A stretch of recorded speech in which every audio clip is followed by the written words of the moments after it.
Hi there, it's your favorite potato here telling you that Riot Games has done multiple self-reports these past few days, and we now know what the agent looks like. Regardless, we'll go over all the teases, lore, and other things that we know about Agent 25.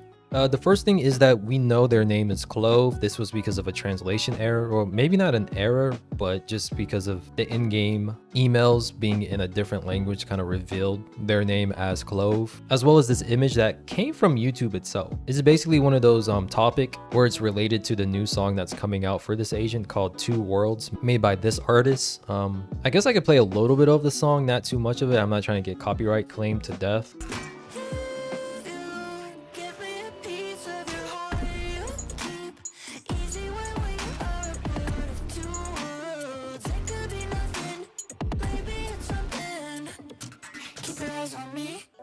Next, we have this other teaser that Riot posted on their main Twitter account. There's a lot going on here, right? But I kind of want to start off with this hologram of this creature, which I believe is a radiovore. And if you watch my Sunset lore video, Kingdom West has been known to have issues keeping their radiovores behind bars or in cages. To all Radivore containment staff, subject ZN35 remains unaccounted for in the direct wing. This entity can disguise itself as any Flora. Please remove all plants from your workspaces until it is recovered. If you see any flora or fauna that are brightly colored, moving unusually, or otherwise suspicious in behavior or appearance, please alert your operations manager at once.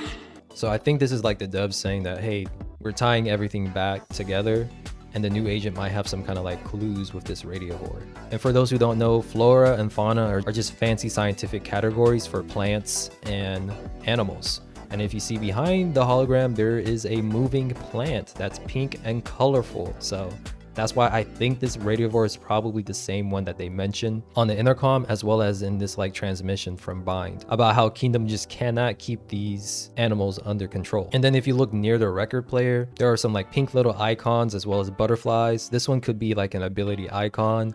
And then one to the left could be the radiovore itself moving about. And the whole room in itself is very colorful and whatnot. We'll get back into this teaser later. I just want to mention that there is a voicemail that confirms the agent does have radiant powers. My friends, good news. The new recruit is now combat ready. Even if they weren't, the radiant power certainly helps. Now, I don't know if this is a powers similar to Neon's or more similar to Gecko's, where they get the powers through their creatures, or it could just be both. There's nothing stopping someone like Sage from bonding with a creature, and then they use their Radiant powers, and the creature has their own Radiant powers. It's a possibility. It's cool nonetheless. Next, we have some lore information here. We have Deadlock here, who mentions the new agent is smart, intuitive, and fearless, but nothing about them being a social butterfly, which is kind of maybe the complete opposite of how Omen was. It still kind of is. He's still kind of standoffish. He's not really talking to the Valorant protocol. He's doing his own thing. He's in his own Batman arc. When I first started playing this game, I was like, oh, Omen is just like Batman, and now he's just fully embraced that Batman lifestyle where he just does things on his own. He comes back to the protocol when he feels like it, and then he just dips.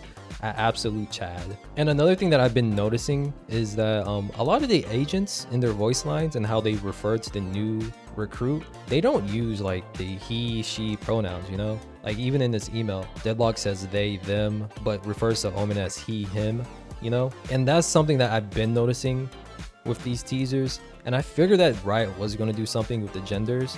Apparently this agent will just be non-binary, which explains the attention to detail with how they choose to use their sentences and wording. And also in this teaser, if you look at the left, these colors of the books and records are the same colors of the non-binary flag. I personally thought the ultimate ability would be something to do with their gender as well. I thought Riot was going to go balls to the wall with it, where the agent starts off with either feminine or masculine features, and then when they hit their ultimate, they have a complete transformation, and those features kind of just go opposite. They swap kind of deal, right? And I don't think that's too crazy, because we have agents who kind of go through a transformation already. When Reyna hits her ult, she becomes an Empress. She does not look the same at all. If anything, in my opinion, it's harder to hit Reyna when she's ulted than when she's not. Maybe it's just a mental thing, but it feels different. It feels different, right? Even Neon kind of has a power up. So an agent physically transforming similar to Phoenix isn't out of the ordinary. So I think her ultimate ability, I said her,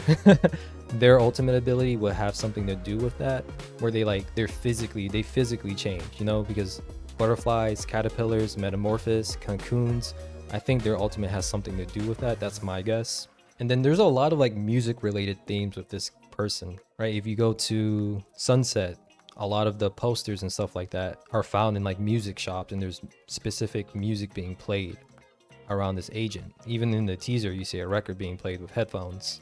So like my best guess is like the karaoke nights between Clove and Neon are about to be immaculate. And lastly, every time a new agent comes, they have some kind of like tie-in and big parts to play with the overall story of Valorant. When ISO came in, he kind of introduced the Scions of Hourglass. Harbor's introduction brought in Realm. Deadlock led into Sunset, you know, as well as the idea that radio wars can be quite dangerous. So I believe Agent 25 is going to like reveal more about the Scions of Hourglass, as well as this whole like 2 Earths, you know, Alpha and Omega. There's been posters talking about 2 worlds. Their newest song is going to be called 2 Worlds as well. And in the PBE, Cypher mentions in the email that him and the new recruit have been like trying to like break the journal, the case, you know.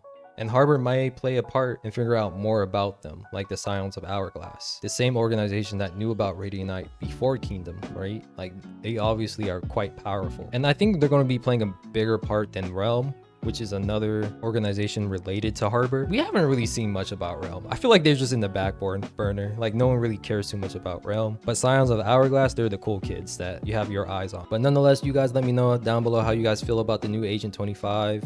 Are you guys excited for them to come here?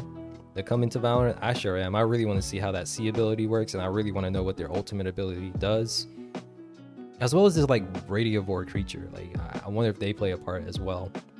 And also give me an idea of like what you guys think the abilities will be. I know some people in the past videos gave their ideas, some close, some kind of like way off out there. But nonetheless, y'all stay safe, and I'll see you in the next one.